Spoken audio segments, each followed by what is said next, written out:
नमस्कार विद्यार्थी मित्रांनो, टर्निंग पॉईंट्समध्ये तुम्हा सर्वांचं खूप खूप स्वागत आहे. मी महेश सर. आज आपण सायन्सचं दुसरं लेक्चर घेऊन आलो आहोत.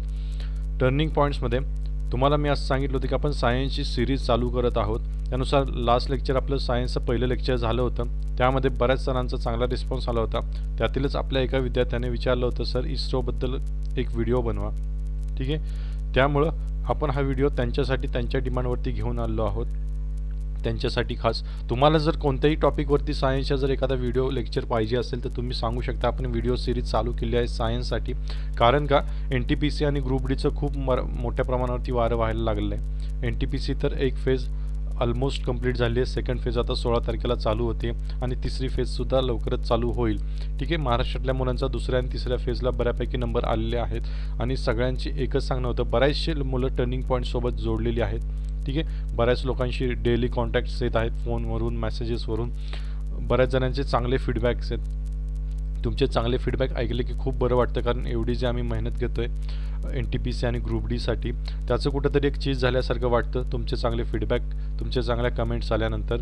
ठीक आहे, त्यातलाच एक मुद्दा होता की मुलांनी सांगितलं, सर जे आता परीक्षा देणार किंवा ग्रुप डीची स्पेशली जी आता परीक्षा देणार आहेत त्यांच्यासाठी तुम्ही विज्ञानाचं काहीतरी करा, कारण विज्ञानाचा खूप काहीतरी प्रॉब्लेम येतो आहे मोठा. NTPCला 5 ते 7 मार्क विचारले जातात ते विज्ञानावरती आणि ग्रुप डीला तर 25 मार्क्सला कंप्लीट विज्ञान आहे.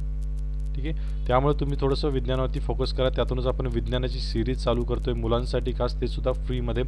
कोणतंही कॉस्टिंग आपण करत नाही आहोत यासाठी. ठीक आहे, फक्त तुमची मेहनत ही खूप गरजेचं आहे. तुमचा रिस्पॉन्स खूप महत्त्वाचा आहे. त्यातूनच काल आपलं पहिलं लेक्चर झालं होतं. मी म्हटलं होतं दुसरं लेक्चर नक्की उद्याच्या उद्या घेऊन येतो आहे आपण. आपल्याच एका सबस्क्रायबर करून विद्यार्थ्यांकडून रिक्वेस्ट आली होती इस्रो संबंधी आणि याच्यावरती कारण प्रश्न येतात आहे. ठीक आहे, म्हणजे त्यांनी कमेंट केली होती ती खूप महत्त्वाची होती आणि बरोबर होती, कारण सायन्स टेकवरती प्रश्न येतात ते विज्ञान तंत्रज्ञानावरती, कारण आपल्या सिलेबसमध्ये तंत्रज्ञान आहे विषय. त्यामुळे याच्यावरती प्रश्न येतात ते 1 ते 2 प्रश्न हमखास पडतात ते.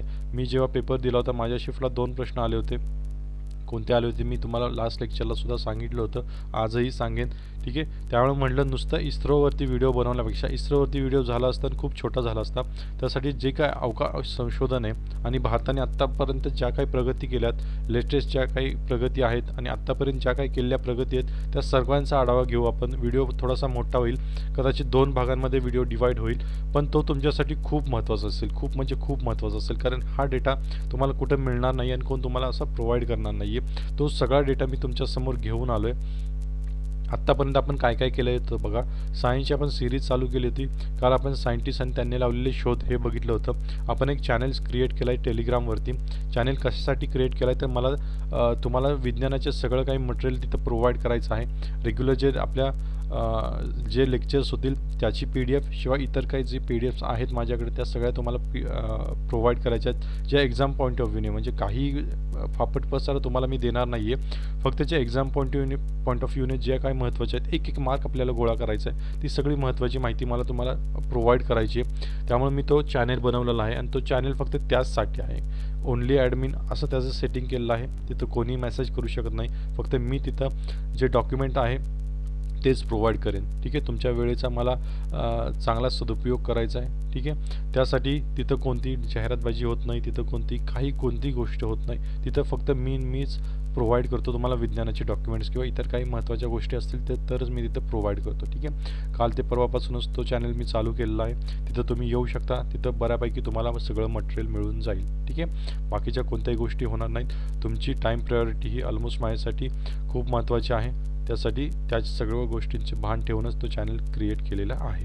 ठीक आहे, आज आपण अवकाश संशोधनाबद्दल बोलणार आहे. एकदम बेसिक टर्म्स मी तुम्हाला सांगणार, ज्या खूप महत्त्वाच्या आहेत, एक्झाम्सला येतात ते आणि त्या माहीत असणं खूप गरजेचं आहे. त्याशिवाय तुम्हाला पुढच्या गोष्टी कळणार नाहीत. या सगळ्या गोष्टी ज्या आहेत, ज्या महत्त्वाच्या आहेत आणि ज्या कुठंच मिळत नाहीत त्या मी तुम्हाला प्रोव्हाइड करतो आहे. तुम्ही फक्त याच्या नोट्स काढा. रनिंगमध्ये नाही काढल्या तरी चालतील, कारण याचं PDF मी तुम्हाला प्रोव्हाइड करणारच आहे. पण ते PDF मिळाल्यानंतर त्याच्या नोट्स नक्की करा आणि त्या नोट्स बनवल्यानंतर मला जर फोटो पाठवला तर खूप चांगलं होईल. त्यात काही सजेशन द्यायचे असतील तर मी त्या नक्की देईन. ठीक आहे, त्यामुळं नोट्स नक्की बनवा. कंटाळा करू नका, कारण खूप मोठी परीक्षा आहे रेल्वेची. जर लाखोच्या वर पोस्ट आहेत तर जर एक मार्क्स महत्त्वाचा आहे तर तो एक मार्क्स आपल्याला मिळवायचा आहे. ठीक आहे, मेहनत आहे तुमची शेवटी. आपण चालू करूया. अवकाश संशोधनासंबंधी बऱ्याचशा गोष्टी थोड्याशा बघून घेऊया सिरियसली. आणि मी काही फापट पसारा घेऊन येत नाही तुमच्याशी. उगाच आपल्याला व्हिडिओ लेंदी करायचा म्हणून काहीही घेऊन येत नाही. जे महत्त्वाचं आहे तेच, जे परीक्षेला विचारलं जाऊ शकतं तेच आणि तेच आपल्याला बघायचं आहे. ठीक आहे, बाकीचा फापट पसारा मी कटाक्षाने टाळतो दरवेळेला. आत्ताही तो टाळलेला आहे. जे महत्त्वाचं आहे तेच तुमच्यासमोर घेऊन आलेलो आहे. व्हिडिओ नीट बघा. ठीक आहे, आधुनिक पहिलंच वाक्य बघा काय फोटो दिसतोय, हा आहे रॉबर्ट गोदार्द. नाव बघा याचं काय, रॉबर्ट गोदार्द. याला काय म्हणतात, आधुनिक अग्निबाण विज्ञानाचा जनक. अग्निबाण दिसतंय का त्याच्या हातामध्ये, रॉकेट बरं का, रॉकेट अग्निबाण. याला म्हणतात आधुनिक अग्निबाण विज्ञानाचा जनक असं म्हणतात. कोणाला, रॉबर्ट गोदार्द. लक्षातच ठेवा, स्टार करून ठेवा, हे परीक्षेला येऊ शकतं. इथून पुढं तुमच्या जे काही अवकाश संशोधन आहे, क्षेपणास्त्र, रॉकेट्स, सॅटेलाइट्स, हे सगळं इथनं पुढं चालू झालं आहे. सुरुवात कोणी केली होती, रॉबर्ट गोदार्द. याने पहिल्यांदा अग्निबाण उडवला होता. त्यामुळे याला आधुनिक अग्निबाण विज्ञानाचा जनक असं म्हणतात. का म्हणतात ते पुढे दिलेलंच आहे. 1926 मध्ये, कधी, 1926 मध्ये रॉबर्ट गोदार्द याने द्रवरूप इंधनावर चालणारा पहिला अग्निबाण उडवून अग्निबाण विज्ञानाचा प्रत्यक्ष प्रारंभ केला. काय म्हणले बघा यांनी, रॉबर्ट गोदार्द जो आहे, ज्याला आपण आधुनिक विज्ञानाचा जनक म्हणतोय, याने काय केलं होतं 1926 मध्ये, साल लक्षात ठेवा, 1926 मध्ये याने काय केलं होतं, तर द्रवरूप इंधनावर चालणारा, द्रवरूप इंधन होतं बरं का, पहिला अग्निबाण उडवून अग्निबाण विज्ञानाचा प्रत्यक्ष प्रारंभ केला. म्हणजे पहिला अग्निबाण रॉकेट याने उडवलं होतं द्रवरूप इंधन वापरून. त्यामुळे याला काय म्हटलं जातं, रॉबर्ट गोदार्दला काय म्हटलं जातं, आधुनिक अग्निबाण विज्ञानाचा जनक म्हटलं जातं. हा आहे रॉबर्ट गोदार्द, याला म्हटलं जातं आधुनिक विज्ञानाचा जनक. लक्षातच ठेवा, एक्झामला आलं तर नाव लक्षात राहिलं पाहिजे. नाव पण असं आहे की जे लक्षात राहील बरं का. आता हे तुम्ही विसरणार नाही. काही नावं अशी असतात जी विसरत नाहीत, तुम्हाला माहिती आहे. रॉबर्ट गोदार्द हे नाव तुम्ही नाही विसरू शकत, कारण तुम्हाला फोटोसुद्धा समोर आहे, व्हिज्युअलायझेशन इफेक्ट आहे तो. रॉबर्ट गोदार्द याला काय म्हटलं जातं, आधुनिक अग्निबाण विज्ञानाचा जनक. लक्षात ठेवा. ठीक आहे, नोट्समध्ये तुम्हाला हे लिहायचं आहे. ओके, पुढं काही महत्त्वाच्या कन्सेप्ट्स आहेत, परीक्षेसाठी खूप महत्त्वाचे आहेत, सायन्स आणि टेक्नॉलॉजीमधल्या, विज्ञान तंत्रज्ञानातल्या. बघा काय, कमी उंची गाठणारे अग्निबाण इंधन संपल्यानंतर पुन्हा पृथ्वीवर पडतात. म्हणजे हे खूप साधं सोपं वाक्य बघा. ज्यांना कमी उंची गाठायची असते ना, म्हणजे पृथ्वीच्या आतल्या आतच भागात असतात, म्हणजे पृथ्वीच्या गुरुत्वाकर्षणाच्याच भागात असतात ना, आतल्या आत, ते कमी उंची गाठणारे असतात. आणि कमी उंची गाठणारे अग्निबाण जे आहेत ना, ते त्यांचं इंधन संपलं की पुन्हा पृथ्वीवरती पडतात. तर आता हे तरपासून पुढं महत्त्वाचं आहे. तर ज्या अग्निबाणांना पृथ्वीचे वातावरण पार करून बाहेर जायचे असते, त्यांचा भ्रमणमार्ग निराळा असतो. उदाहरणार्थ, मंगळावरती आपण यान सोडलं होतं, त्याला काय करायचं होतं, पृथ्वीच्या वातावरणाला पार करून पुढं जायचं होतं. म्हणजे पृथ्वीचं गुरुत्वाकर्षण तोडून त्याला पुढं जायचं होतं, बरोबर ना. उदाहरण सांगतोय, मंगळयान, बरोबर ना. त्याला काही इथल्या इथं कमी उंचीवरती जायचं नव्हतं, त्याला बऱ्याच मोठ्या उंचीवरती जायचं होतं, मंगळावरती जायचं होतं. त्याचं इमॅजिनेशन करा. ठीक आहे, तरपासून पुढं बघा. हे तर तुम्हाला माहितीच आहे की कमी उंची गाठणारे अग्निबाण इंधन संपल्यावरती पुन्हा पृथ्वीवरती पडतात. तरपासून पुढं महत्त्वाचं आहे, ज्या अग्निबाणांना पृथ्वीचे वातावरण पार करून बाहेर जायचे असते, त्यांचा भ्रमणमार्ग निराळा असतो. त्याबद्दलच पुढे दिलंय बघा. असे जे अग्निबाण आहेत ज्यांना पृथ्वीचं गुरुत्वाकर्षण तोडायचे, अशा अग्निबाणांना पृथ्वीच्या गुरुत्वाकर्षणातून बाहेर निघून जाण्यासाठी लागणारा जो वेग गाठणे आवश्यक असतं. म्हणजे पृथ्वीचं गुरुत्वाकर्षण जे काय असेल, समजा ही पृथ्वी आहे आणि एवढं त्याचं गुरुत्वाकर्षण आहे, या गुरुत्वाकर्षण जर तोडून जाण्यासाठी जो वेग लागतोय ना, त्याला म्हणतात मोचन वेग किंवा एस्केप वेलॉसिटी इंग्लिशमध्ये म्हटलं जातं. लक्षात ठेवा, विचारलं जाऊ शकतं की समजा एखादं रॉकेट आहे, एखादं अग्निबाण आहे, एखादं सॅटेलाइट आहे, काही असेल, यान असेल, त्याला जर पृथ्वीचं गुरुत्वाकर्षण तोडायचं असेल तर जो वेग लागतो त्याला काय म्हटलं जातं, त्याला म्हटलं जातं मोचन वेग म्हटलं जातं किंवा एस्केप वेलॉसिटी.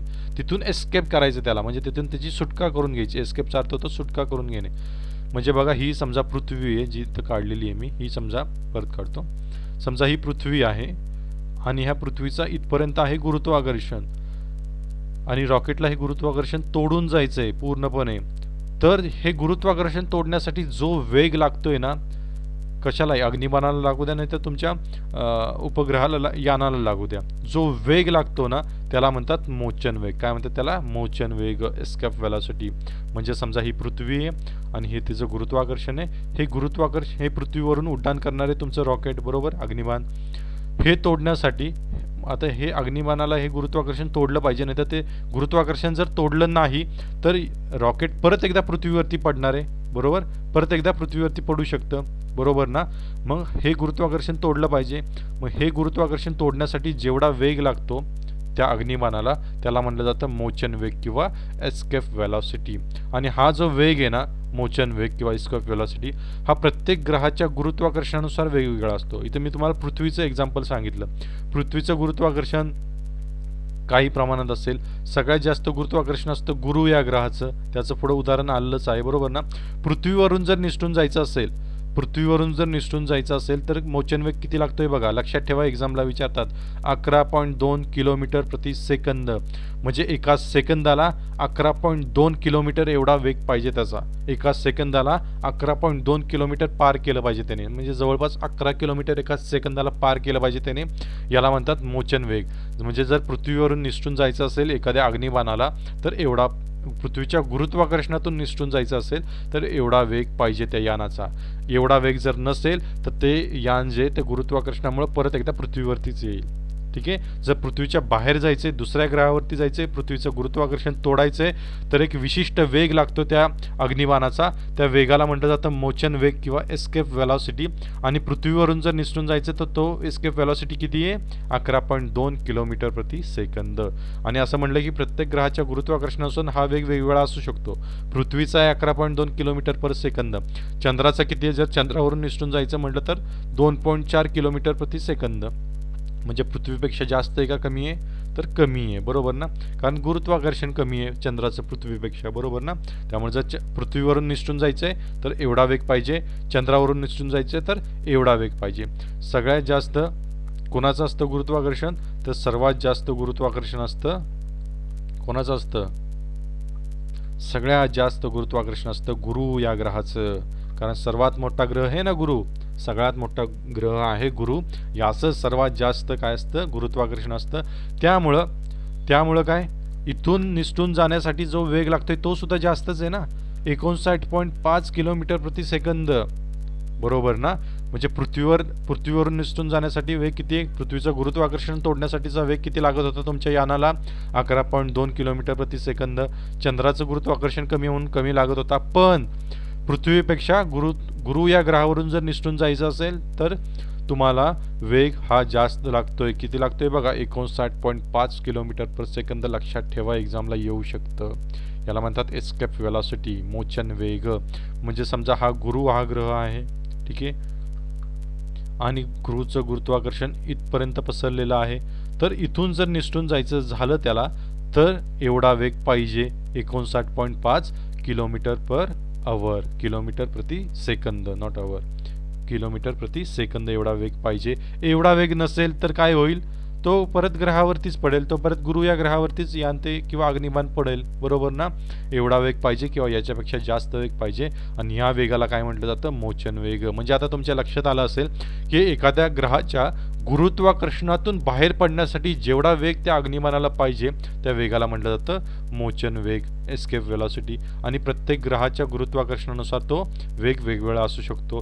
पृथ्वीवरून जर निसटून जायचं झालं तर 11.2 किलोमीटर पर सेकंद इतका वेग पाहिजे, म्हणजे एका सेकंदात त्याने 11 किलोमीटर एवढं अंतर कापलं पाहिजे, असा त्याचा अर्थ होतो. चंद्रावरून जायचं असेल तर किती आहे ते लक्षात ठेवा, एक्झामला येऊ शकतं. गुरुचं विचारलं जाऊ शकतं, कारण गुरु सर्वात मोठा ग्रह आहे आणि त्याच्यातून बाहेर जायचं म्हटल्यावर सगळ्यात जास्त वेग लागतोय, बरोबर ना. आता जर असा प्रश्न आला की सूर्यापासून जर निसटून जायचंय तर किती तुमचा मोचन वेग लागेल किंवा एस्केप वेलॉसिटी लागेल, तर ती सुद्धा इथं दिली आहे. किती लागेल, सगळ्यात जास्त 617 किलोमीटर प्रति सेकंद, 617 किलोमीटर प्रति सेकंद. म्हणजे एका सेकंदात तुमच्या अग्निबाणानं 617 किलोमीटर एवढा प्रवास केला पाहिजे. म्हणजे एवढा प्रचंड वेग पाहिजे तुम्हाला सूर्यापासून निसटून जायचा म्हटलं तर. म्हणजे समजा इथं सूर्य आहे, हे सूर्याचं गुरुत्वाकर्षण आहे, या गुरुत्वाकर्षणातून जर तुम्हाला बाहेर पडायचंय तर एवढा वेग पाहिजे. आता माझा प्रश्न असेल, इथं जायचंच कसं, मुळात सूर्यावरती जाणं हेच मोठं दिव्य आहे, तिथून बाहेर पडणं म्हणजे अवघडच आहे. बाहेर कसं पडणार एकदा सूर्यावरती गेल्यावर तुम्ही, ठीक आहे, तुम्ही बाहेरच पडू शकत नाही. पण इमॅजिन करा, सायन्समध्ये इमॅजिनच करायचं असतं सगळं. इमॅजिन करा की तुम्ही सूर्यावरती गेलाय आणि तिथून तुम्हाला बाहेर पडायचं आहे, तर तुम्हाला एवढा वेग घेतलाच पाहिजे, तुम्ही एवढा वेग घेतलाच पाहिजे. मुळात तिथं जाणंच अवघड आहे. अवघड म्हणण्यापेक्षा जाऊच शकत नाही, तिथं गेला तरी माघारी येऊ शकत नाही सूर्यावरून. ठीक आहे, लक्षात ठेवा. फक्त इथं कोणता कन्सेप्ट सांगितला मी तुम्हाला? एस्केप वेलॉसिटीचा कन्सेप्ट सांगितला, मोचन वेगाचा, आणि प्रत्येक ग्रहाचा किती किती आहे ते सुद्धा लक्षात ठेवा, एक्झामला येऊ शकतं. ठीक आहे, या गोष्टी कदाचित तुमच्यासाठी नवीन असू शकतात, त्यासाठीच मी हा व्हिडिओ बनवला आहे आणि त्यासाठीच तुम्हाला सांगितलं होतं की इन्फॉर्मेशन अशा कुठं मिळायच्या नाहीत, तुम्ही फक्त कॉन्सन्ट्रेट करा अभ्यासावरती. ठीक आहे, टेस्ट सिरीज ज्यांना जॉईन करायचे असेल ते जॉईन करू शकतात. NTPC टेस्ट सिरीज चालू आहे टर्निंग पॉईंट्सच्या ॲपवरती. ॲप पहिलं डाउनलोड करा, ॲप खूप महत्त्वाचं आहे, त्यावरती फ्री टेस्टसुद्धा ठेवलेल्या आहेत. ॲटलिस्ट त्या फ्री टेस्ट तरी सोडवा. ठीक आहे, टेस्ट सिरीज नसेल जॉईन करायची तर. टेस्ट सिरीजची सुद्धा काय अशी काही किंमत जास्त नाही आहे, 299 रुपये फक्त आहे. 30 टेस्ट सिरीज तुम्हाला प्रोव्हाइड करतो आहे आम्ही, ते सुद्धा एक्सप्लेनेशन सहित मराठीमधून. ठीक आहे, खूप फायदा होणार आहे तुमचा त्यांना.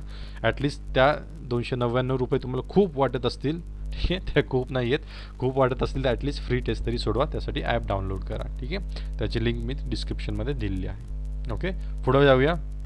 एस्केप वेलॉसिटी विसरू नका. ओके, आता उपग्रहांच्या कक्षा बघूया आपण. काय आहेत या उपग्रहांच्या कक्षा ते बघूया. म्हणजे उपग्रहांच्या कक्षा म्हणजे काय असतात, म्हणजे तुम्हाला माहिती आहे उपग्रह लॉन्च केले जातात, सॅटेलाईट लॉन्च केले जातात, हे तुम्हाला माहिती आहेत गोष्टी.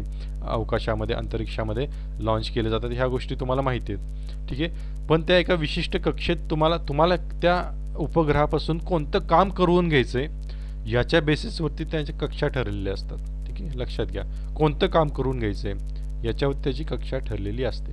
बघा कक्षा कोणकोणत्या आहेत बघा. कक्षा कोणकोणत्या असतात बघा उपग्रहांच्या, मी तुम्हाला सांगतो. पहिली आहे लंबवर्तुळाकार कक्षा. लंबवर्तुळाकार म्हणजे तुम्हाला कळतं अंड्याच्या आकाराच्या, थोड्याशा लांबट असतात, बरोबर ना. या कक्षा इथं जे तुम्हाला दिसते बघा, इथं पृथ्वी आहे आणि एक लांबट आहे, अशी आहे. गोल आहे का, प्रॉपर गोल आहे का, नाही, लंबवर्तुळाकार आहे अंड्याच्या आकाराचे. ठीक आहे, याला म्हणतात लंबवर्तुळाकार कक्षा. दुसरी आहे तुमची मोलनिया कक्षा. ही कदाचित तुम्हाला शब्द नवीन असू शकतो, मोलनिया कक्षा. मोलनिया कक्षा म्हणजे काय, तर ती लंबवर्तुळाकार कक्षच असते, पण विशिष्ट असे कोन याचा बनवलेला असतो. असा याचा कोन बनवलेला असतो की एखादा विशिष्ट भागच फक्त त्याच्या निदर्शनास आला पाहिजे त्या सॅटेलाईटच्या. म्हणजे समजा असं सॅटेलाईट बघा, इथून असं सॅटेलाईट फिरतंय बघा, एक विशिष्ट कक्षा अशी बनवली आहे, खालचं जे ते मोलनिया कक्षा आहे, तर इथलाच भाग फक्त त्यांच्या निदर्शनास दरवेळी पडत असतो.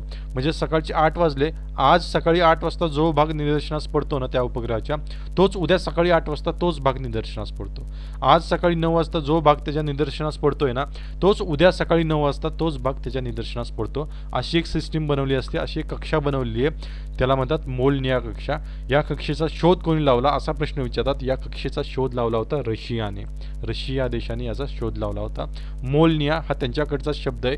मोलनिया याचा अर्थ होतो शब्दशः वीज. काय अर्थ होतो, वीज. ठीक आहे, वीज माहिती आहे ना तुम्हाला, वीज. मोलनिया या कक्षेचा अर्थ होतो वीज. आणि या कक्षेचा शोध कोणी लावलाय, तर रशियाने या कक्षेचा पहिल्यांदा वापर केला होता. ठीक आहे, बघा इथं पहिली डायग्राम बघा, इथं तुमची पृथ्वी आहे आणि हा सॅटेलाईट बघा लंबवर्तुळाकार कक्षेने फिरतो, इथं तुम्हाला दिसत असेल. ही आहे लंबवर्तुळाकार कक्षा. मोलनिया कक्षा पण ॲक्च्युली लंबवर्तुळाकारच असते, पण त्याचा कोन असा विशिष्ट असतो की रोज तोच भाग त्याच टायमिंगला त्या उपग्रहाच्या निदर्शनास पडावा, अशी त्याची एक सिस्टीम बनवलेली असते, त्याला म्हणतात मोलनिया कक्षा. हा बनवला आहे रशियाने. ठीक आहे, लक्षात ठेवा, मोलनियाचा अर्थ काय होतो, वीज. पुढची कक्षा बघूया, उपग्रहांच्या कक्षाच बघतोय आपण. पुढची कक्षा बघा, वर्तुळाकार कक्षा. वर्तुळाकार कक्षेचे परत 4 भाग आहेत तुमचे, 4 प्रकार आहेत. पहिले 2 आत्ता इथं तुमच्या समोर दिसतात, ते विषुवृत्तीय कक्षा आणि भूस्थिर कक्षा. त्यातली भूस्थिर कक्षा खूप महत्त्वाची, लक्षात ठेवा, विचारतात एक्झामसाठी पण खूप महत्त्वाची. तुमच्या स्क्रीनवर पण दिसते, तीच आहे भूस्थिर कक्षा आणि तीच आहे विषुवृत्तीय कक्षा. तुम्हाला फरक काय तो सांगतो मी तुम्हाला. ठीक आहे, आता तिसरं बघतो आपण वर्तुळाकार कक्षा. 2 कक्षा बघून झाल्या, लंबवर्तुळाकार कक्षा बघितली आपण, मोलनिया कक्षा बघितली आपण. आता वर्तुळाकार कक्षा बघूया आणि याचेच हे 2 प्रकार आहेत, विषुवृत्तीय कक्षा आणि भूस्थिर कक्षा. आता वर्तुळाकार कक्षा हे नावाप्रमाणेच आहे की लंबवर्तुळाकार नाही आहे, ही मगाशी लंबवर्तुळाकार होती, हे काय वर्तुळाकार आहे. म्हणजे एक वर्तुळ दिसतंय का इथं पृथ्वीमध्ये, आणि लंबवर्तुळाकार कक्षा आहे. ठीक आहे, ती जेव्हा विषुववृत्तावरून फिरत असते, ठीक आहे, तुम्हाला माहिती आहे ही जर पृथ्वी असेल तर पृथ्वीच्या बरोबर मधून कोण गेले, विषुववृत्त गेले, आणि या विषुववृत्ताच्या अवतीभोवती जर फिरत असेल तर त्याला म्हणायचं विषुववृत्तीय कक्षा. ही सुद्धा विषुववृत्तीयच कक्षा आहे, ती विषुववृत्ताच्या आजूबाजूलाच फिरते, फक्त ही 3D डायग्राम नसल्यामुळे ते तसं दाखवता येत नाही. ठीक आहे, आणि भूस्थिर कक्षा म्हणजे काय, भूस्थिर कक्षा ही सुद्धा विषुववृत्तीय कक्षा असते, फक्त याची उंची खूप असते. इथं बघा खूप मोठ्या उंचीवरती आहे ही, खूप मोठ्या उंचीवरती. त्याला म्हणतात भूस्थिर कक्षा. उंची पण दिली आहे बघा, ही उंचीसुद्धा एक्झामला विचारतात, नोट डाऊन करून ठेवा. 36,000 किलोमीटरच्या आसपास याची उंची असते. 36,000 किलोमीटर एवढ्या प्रचंड उंचीवरती ही कक्षा असते, भूस्थिर कक्षा. आता तुम्ही म्हणाल मग एवढ्या प्रचंड उंचीवरती का नेली आणि याला भूस्थिर कक्षाच का म्हणायचं, ते तुम्हाला सांगतो. फक्त तुम्हाला यातला फरक कळला का बघा. विषुववृत्तीय कक्षा आणि भूस्थिर कक्षा दोन्ही गोलीयच आहे, दोन्ही वर्तुळाकारच आहेत. विषुववृत्तीय कक्षा फक्त एवढी उंचीवरती नसते, ती जास्त उंचीवरती नसते विषुववृत्तीय कक्षा, बरं का. भूस्थिर कक्षा ही खूप उंचीवरती असते, 36,000 किलोमीटरच्या आसपास असते, हे लक्षात ठेवा. ठीक आहे, हा दोन्हीतला फरक आहे. विषुववृत्तीय कक्षा जास्त उंच नसते. ठीक आहे, भूस्थिर कक्षा सुद्धा विषुववृत्तीच असते ॲक्च्युली, पण जेव्हा त्याचं उंची वाढते तेव्हा त्याला भूस्थिर कक्षा म्हणायचं. आणि भूस्थिर कक्षा का म्हणायचं, कारण अर्थ त्याचा फोड करा भूस्थिरचा, भू आणि स्थिर, याचा अर्थ ह्या कक्षेमध्ये जे उपग्रह सोडले जातात ना, या कक्षेमध्ये जे सॅटेलाईट सोडले जातात त्याचा वेग पृथ्वीच्या वेगा इतकाच असतो, तेवढाच सेट केलेला असतो. म्हणजे पृथ्वी ज्या वेगाने फिरते, मी भूस्थिर कक्षेबद्दल सांगतोय बरं का, पृथ्वी ज्या वेगाने फिरतीये ना त्याच वेगाने त्या सॅटेलाईटचा वेग, उपग्रहाचा वेग जो आहे ना तो त्याच वेगावरती मॅनेज केलेला असतो. म्हणजे काय होतं की एका जागी तो उपग्रह एकाच जागी असल्यासारखं आपल्याला वाटतो का, पृथ्वी ज्या वेगाने फिरतीये ना त्याच वेगाने तो सॅटेलाईट सुद्धा हळूहळू हळूहळू हळूहळू फिरत असतो. मग समजा बघा, इमॅजिन करा, पृथ्वी सुद्धा त्याच वेगाने फिरतीये, सॅटेलाईट सुद्धा सेम त्याच वेगाने फिरतोय, पुढं मागं होत नाहीये. मग तो सॅटेलाईट आपल्याला हल्ल्यासारखा वाटणारच नाही, बरोबर ना. तो सॅटेलाईट एकाच जागी स्थिर आहे असे आपल्याला वाटेल. मी काय म्हणलं बघा, तो सॅटेलाईट एकाच जागी स्थिर आहे असं आपल्याला वाटेल, म्हणून त्याला म्हणतात भूस्थिर कक्षा. कारण तो सॅटेलाईट एकाच जागी स्थिर आहे असं आपल्याला वाटतं, पण तो स्थिर नसतो, तो हालचाल करत असतो. पण त्याचा वेग किती आहे, पृथ्वीचा जो परिवलनाचा वेग आहे तेवढाच त्याचा सुद्धा वेग असतो. त्यामुळे तो सॅटेलाईट एकाच जागी स्थिर असल्यासारखं वाटतो, म्हणून त्याला म्हणतात भूस्थिर कक्षा. बरोबर ना, लक्षात ठेवा, त्याला म्हणतात भूस्थिर कक्षा. ही आहे तुमची भूस्थिर कक्षा. ही जी तुम्हाला दिसते इथं ती आहे भूस्थिर कक्षा. बघा, एक सॅटेलाईट इथं आहे, एक सॅटेलाईट इथं आहे, दोन सॅटेलाईट आहेत आणि ते भूस्थिर कक्षेने फिरत आहेत. याची उंची खूप मोठी असते, 36,000 किलोमीटरच्या आसपास याची उंची असते. उंची विचारतात, भूस्थिर कक्षा विचारतात, लक्षात ठेवा. ठीक आहे, राहील लक्षात, त्यासाठी डायग्रॅमॅटिकली तुम्हाला दाखवत आहे. पुढच्या दोन बघा, ध्रुवीय कक्षा आणि सूर्यस्थिर कक्षा. आता ध्रुवीय पहिल्यांदा बघू, मग अशी विषुववृत्तीय बघितली, त्याच्या एक्झॅक्ट अपोजिट ध्रुवीय. म्हणजे आता ह्या डायग्रॅमवरनं तुम्हाला क्लिअर होईल बघा, ध्रुवीय काय आणि विषुववृत्तीय काय. बघा, ही पृथ्वी आहे आणि मी तुम्हाला काय म्हटलं तर बरोबर मध्यातून काय गेलं आहे, तुमचं विषुववृत्त गेलं आहे, बरोबर मध्यातून काय गेलं आहे, विषुववृत्त गेलं आहे. म्हणजे या विषुववृत्ताच्या भोवती जे फिरतंय ना, हे तुम्हाला दिसतंय बघा, 3D डायग्रॅम आहे ही. विषुववृत्ताच्या भोवतानी जे काही फिरतंय ना याला काय म्हणायचं, विषुववृत्तीय कक्षा. ही जी आडवी कक्षा आहे ना, आडवी कक्षा, ही जी पिवळ्या कलरमध्ये तुम्हाला दिसतीये ही आहे कोणती, विषुववृत्तीय कक्षा. कारण हे मध्यातून विषुववृत्त गेलंय ना, मग विषुववृत्ताच्या भोवती जे फिरतंय ते विषुववृत्तीय कक्षा, बरोबर. ही जी पिवळ्या कलरला दिसते तुमच्या, याला म्हणतात विषुववृत्तीय कक्षा. द जिओस्टेशनरी सॅटेलाइट, जिओस्टेशनरी म्हणजेच भूस्थिर उपग्रह.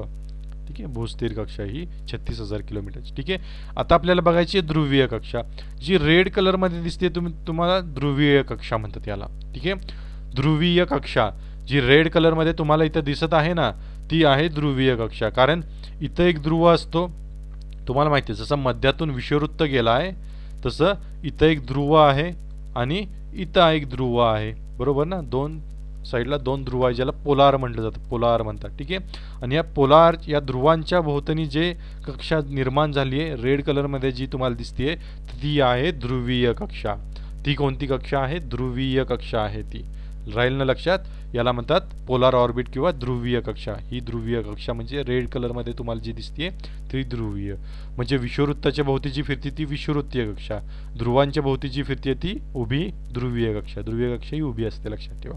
ठीक आहे, सूर्यस्थिर कक्षा म्हणजे काय, ही सुद्धा ध्रुवीय कक्षेचाच एक भाग आहे, पण याचाही कोण एक विशिष्ट केलाय बघा, थोडासा विशिष्ट एक वेगळाच कोण केलाय, याला म्हणतात सूर्यस्थिर कक्षा. याला म्हटलं जातं सूर्यस्थिर कक्षा. बघून घ्या सूर्यस्थिर कक्षा, आणि त्याच्याभोवती सॅटेलाइट असा फिरतोय. ठीक आहे, थोडासा पृथ्वीपासून थोडासा अलगद तो लांब आलेला असतो. आता हा बघा पूर्णपणे पृथ्वीवरती आहे, हा बघा रेड कलरमध्ये पूर्णपणे पृथ्वीवरती आहे. जेव्हा सूर्यस्थिर कक्षा येते ना, थोडासा हा बेंड होतो आणि जरासा पृथ्वीच्या बाहेर येतो, त्याला म्हणायचं सूर्यस्थिर कक्षा. त्याला काय म्हणतो आपण, सूर्यस्थिर कक्षा. नीट लक्षात ठेवा, खूप महत्त्वाचं आहे एक्झाम पॉईंट ऑफ व्ह्यूने. ठीक आहे, सगळे कन्सेप्ट आता तुमचे क्लिअर झाले. आपण कक्षा बघितल्या, पहिले बघितले लंबवर्तुळाकार कक्षा, त्यानंतर मोलनिया कक्षा बघितली, थोडीशी वेगळी होती मोलनिया कक्षा, बरोबर. नंतर विषुववृत्तीय कक्षा बघितली आपण, त्यानंतर भूस्थिर कक्षा बघितली. भूस्थिर कक्षा नीट लक्षात ठेवा, तुम्हाला सांगितलं. विषुववृत्तीय कक्षा इथं आहेच बघा येलो कलरमध्ये. परत ध्रुवीय कक्षा जी रेड कलरमध्ये आहे ती, आणि सूर्यस्थिर कक्षा. या कक्षा नीट लक्षात ठेवा. वाटलं तर व्हिडिओ परत एकदा बघा, म्हणजे सगळं एकदम क्लिअरच होऊन जाईल. तरी मी तुम्हाला सोप्या भाषेत सगळ्या गोष्टी डायग्रॅमॅटिकली नीट एक्सप्लेन केलेल्या आहेत. नीट लक्षात ठेवा. ठीक आहे, एक दोनदा अजून एकदा वाचल्यानंतर अजून एकदा क्लिअर होईल तुमचं. ठीक आहे, ज्या लोकांना हे पहिल्यांदाच असेल, पहिल्यांदाच बघितलं असेल, त्यांना थोडंसं नवीन वाटेल, पण एक दोन वेळा अजून एकदा तुम्ही जर रीडिंग केलं तर हे सगळं जमून जाईल तुम्हाला. ठीक आहे, खूप सोप्या कन्सेप्ट्स आहेत, फक्त त्यांची कुठून कुठं फिरतात ते फक्त लक्षात ठेवायचं. खूप सोपं असतं. विषुववृत्त मध्यातून जातो, बरोबर, त्यामुळे जे गोलाकार फिरता येते हे असे त्याला म्हणतात विषुववृत्तीय. जे विषुववृत्ताच्या भोवतीने फिरतात ते विषुववृत्तीय कक्षा. इथं ध्रुव असतो, इथं ध्रुव असतो, जे उभे फिरतात ध्रुवाभोवती त्याला ध्रुवीय कक्षा म्हणतात. ठीक आहे, सूर्यस्थिर कक्षा जरा कललेली असते, बरोबर, लक्षात ठेवा या पद्धतीनं. पुढच्या महत्त्वाच्या गोष्टी बघू. भारतीय अवकाश संशोधन कार्यक्रम. हे जे तुमच्या समोर आत्ता जे काही दिसतंय, डेटा जो दिसतोय, याच्यावरती आत्तापर्यंत NTPC आणि ग्रुप डी वरती बऱ्याचदा प्रश्न विचारलेत, फिरून प्रश्न विचारलेत, रिपीटेड प्रश्न विचारलेत. तुम्ही हे नीट लक्षात ठेवा. याच्यावरती खूप प्रश्न विचारलेत, नीट नोट डाऊन करून ठेवा. खूप म्हणजे खूप महत्त्वाचं आहे, खूप म्हणजे प्रचंडच महत्त्वाचं आहे. ठीक आहे, नीट लक्षात ठेवा. आपण 1 बाय 1 डिस्कस करूया काय काय आहे ते. ठीक आहे, पहिलं वाक्य मी वाचतो बघा. काय आहे पहिलं वाक्य? हे पहिलं वाक्य, अवकाश विज्ञानाला चालना देण्यासाठी 1965 मध्ये थुंबा या ठिकाणी अवकाश विज्ञान व तंत्रज्ञान केंद्राची स्थापना करण्यात आली. ठीक आहे, पहिला प्रश्न आणि पहिल्या प्रश्नाचं उत्तर तुमचे. ह्याच्यामध्ये बरेच प्रश्न आहेत. एकतर अवकाश विज्ञान व तंत्रज्ञान केंद्राची स्थापना किती साली करण्यात आली? 1965 साली. कुठे करण्यात आली? थुंबा या ठिकाणी. कोणतं केंद्र आहे? अवकाश. कोणतं केंद्र आहे हेही लक्षात ठेवा बरं का. हे इस्रो नाही आहे, हे केंद्र आहे. अवकाश विज्ञान व तंत्रज्ञान केंद्र. अवकाश विज्ञान व तंत्रज्ञान केंद्र कुठं स्थापन केलं आहे?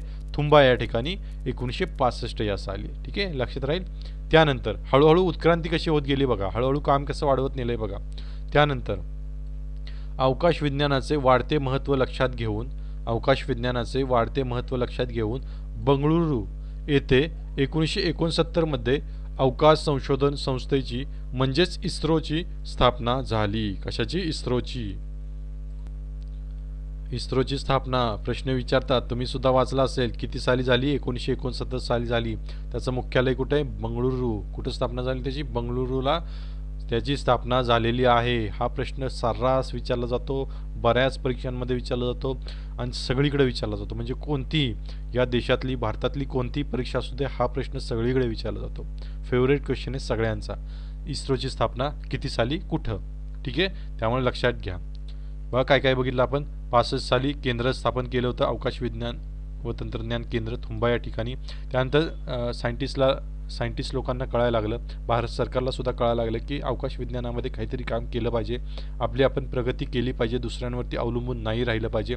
त्यामुळे जे वाढतं महत्त्व होतं ते लक्षात घेऊन बंगळुरू येथे 1969 मध्ये इस्रोची स्थापना केली. ठीक आहे, त्यानंतर 1972 मध्ये अवकाश विज्ञान विभाग, 1972 डबल झालं इथं, हे नका वाचू.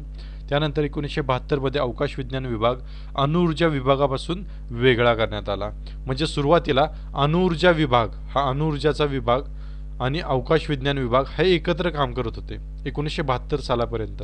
1972 मध्ये अवकाश विज्ञान विभाग आणि अणुऊर्जा विभाग हे दोन सेपरेट करण्यात आले. आता इथं सुद्धा प्रश्न विचारतात की अणुऊर्जा विभाग आणि अवकाश विज्ञान विभाग किती साली एकमेकांपासून सेपरेट झाले, किंवा अवकाश विज्ञान विभाग स्वतंत्ररित्या कोणत्या सालापासून काम करण्यास सुरुवात केली? तर 1972 सालापासून. लक्षात ठेवा, 1972 सालापासून अणुऊर्जा विभाग आणि अवकाश विभाग हे सेपरेट काम करायला सुरुवात केली यांनी. ठीक आहे, राहील लक्षात. विचारतात, नीट लक्षात ठेवा प्रश्न. पुढे बघूया.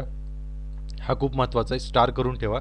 तुम्ही जेव्हा नोट्स काढाल तेव्हा इथं स्टार करा बरं का, खालच्या वाक्याला. ओके, बघूया आपण. अवकाश संशोधन क्षेत्रातील प्रगतीचा उपयोग करून पुरवल्या जाणाऱ्या सेवा व वस्तू तंत्रज्ञान यांचे विपणन करण्याचे काम अंतरिक्ष ही सरकारी मालकीची कंपनी करते, जिची स्थापना झाली 1992ला. आता कळालं नसेल तर मी नीट सांगतो, सोप्या भाषेत सांगतो, जरा नीट लक्षात ठेवा. ही सरकारी मालकीची कंपनी आहे. कोणती? अंतरिक्ष. ठीक आहे, अंतरिक्ष स्पेलिंग लिहिलं त्याचं. ही सरकारी मालकीची कंपनी आहे. ही काय काम करते? तर ही विपणनाचे काम करते. विपणन म्हणजे काय? व्यापार, म्हणजे विकणे एखादी वस्तू, त्याला म्हणतात विपणन. ठीक आहे, व्यापाराचे काम करते, विकण्याचं काम करते. काय नक्की विकते ही कंपनी? काय कंपनी विकते हे प्रश्न विचारतात बरं का. कोणती कंपनी विपणनाचे काम करते? तर अंतरिक्ष ही कंपनी विपणनाचे काम करते. पण काय करते ही विपणन? ठीक आहे, आता इस्रोची स्थापना झाली आपली 1969 साली. आता जी काही प्रगती आपण करतोय अवकाश संशोधन क्षेत्रामध्ये, याद्वारे काय काय सेवा आपण पुरवतोय बाकीच्या देशांना, काय काय तंत्रज्ञान आपण बाहेरच्या देशांना पुरवतोय. हे जे तंत्रज्ञान आणि सेवा आहेत ना, हे विकण्याचं काम कोण करतं? तर ही कंपनी करतेच. ही सरकारी मालकीची कंपनी अंतरिक्ष ही विकण्याचं काम करते, ही विपणनाचे काम करते. आपण भारत देशाने अंतरिक्षामध्ये अवकाश संशोधनामध्ये ज्या काही प्रगती केली आहे, जे काही तंत्रज्ञान विकसित केले, ज्या काही सेवा तयार केलेल्या आहेत ना, तंत्रज्ञानाचा वापर करून याचं विपणन करण्याचं, हे विकण्याचं, याचा व्यापार करण्याचं काम कोण करतं? तर अंतरिक्ष ही सरकारी मालकीची कंपनी करते. हा प्रश्न विचारतात, स्टार करूनच ठेवा. किंवा याचं साल विचारतात. अंतरिक्ष याची स्थापना कधी झाली? तर हिची स्थापना झाली 1992 साली. स्टार करूनच ठेवा, परीक्षेसाठी खूप म्हणजे खूप महत्त्वाचा प्रश्न आहे हा. ठीक आहे, एकदम IMP म्हणूनच लिहा तिथं. 1992 साली हिची स्थापना झालेली आहे. ठीक आहे, पुढे बघूया. इथपर्यंत समजलं असेल तुम्हाला. पुढे बघूया.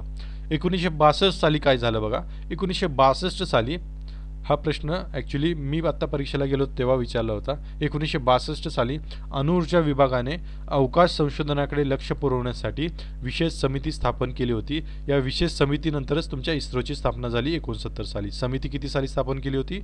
1962 साली.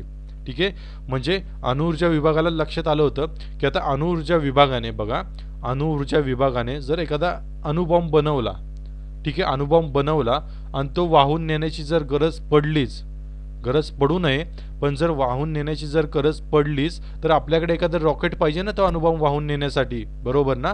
मग अवकाश संशोधनाकडे लक्ष पुरवलंच पाहिजे. त्यासाठी एका विशेष समितीची स्थापना केली होती आणि त्यातूनच तुमच्या इस्रोची स्थापना झाली आहे. हा आत्ता मी 10 तारखेला पेपर NTPCला गेलो, त्यात हा प्रश्न विचारला होता की या समितीची स्थापना किती साली झाली, असा प्रश्न विचारला होता. लक्षात ठेवा, 1962 साली त्या समितीची स्थापना झालेली आहे.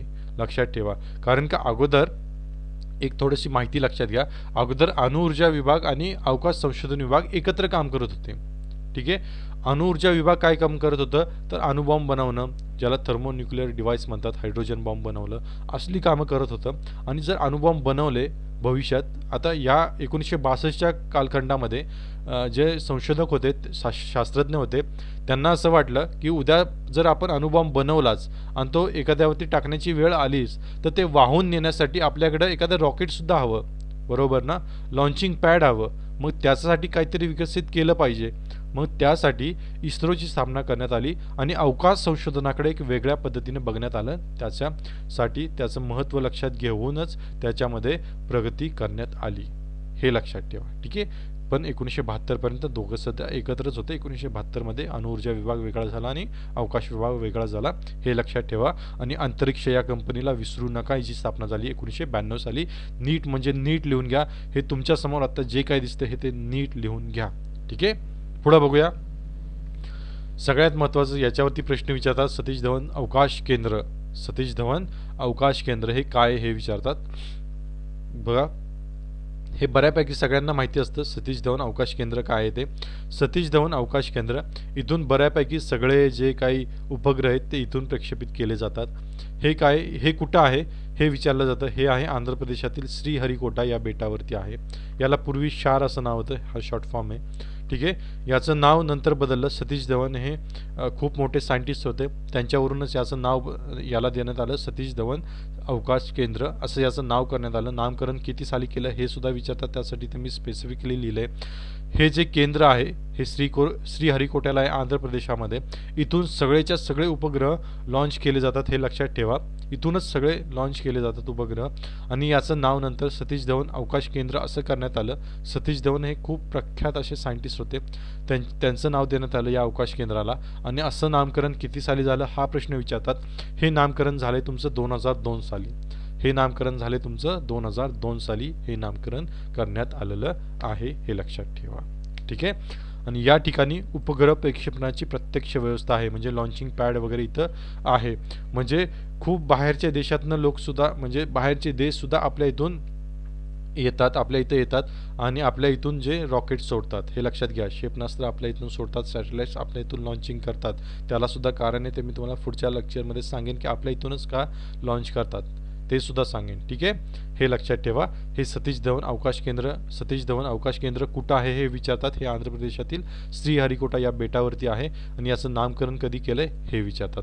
आणि कदाचित कोणत्याही एखाद्या उपग्रहाचं नाव सांगतात, याचं प्रक्षेपण कुठून केलं गेलं असं विचारतात. पण सगळे प्रक्षेपण हे 99% हे श्रीहरिकोट्यातल्या या केंद्रावरूनच केली जातात, हे लक्षात ठेवा. त्यासाठी या केंद्राचं नाव लक्षातच ठेवा, सतीश धवन अवकाश केंद्र श्रीहरिकोटा आंध्र प्रदेश, हे लक्षातच ठेवा. ठीक आहे. कारण एखाद्या उपग्रहाचं नाव दिलं जातं आणि याचं प्रक्षेपण या दिवशी केलं गेलं, ते कुठून केलं गेलं असा प्रश्न विचारतात. त्यासाठी सतीश धवन अवकाश केंद्राचं नाव लक्षात ठेवा. आणि ते कुठं आहे? आंध्र प्रदेशातील श्रीहरिकोटा या बेटावरती आहे.